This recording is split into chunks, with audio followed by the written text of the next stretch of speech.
Today we'll be managing your store details in your Shopify store. From the dashboard, go to the bottom left, select Settings. Here, top of the list, store details will already be selected.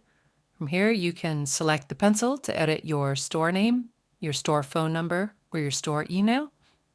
The store email is going to receive messages about your store. For a sender email, that will be covered in your notification settings, which is covered in a different video.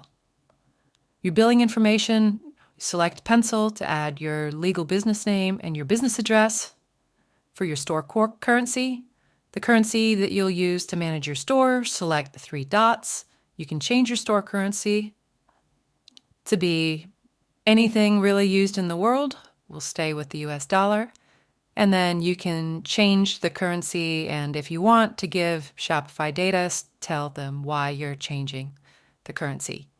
You can also change the currency formatting for how it displays on your store.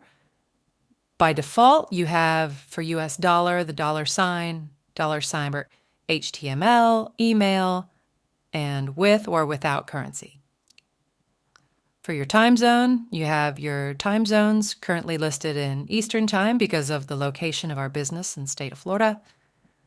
And then you have every time zone in the world. For unit systems, you have the imperial system or the metric system, and for the default weight unit, you have pounds or ounces. For the order ID, which is shown on your order page, customer pages, and in customer order notifications, use them to identify your order. Set up your prefix or your suffix. Currently, we have a prefix set, which will make an order ID appear with the prefix plus the order number, which helps in managing your customer success.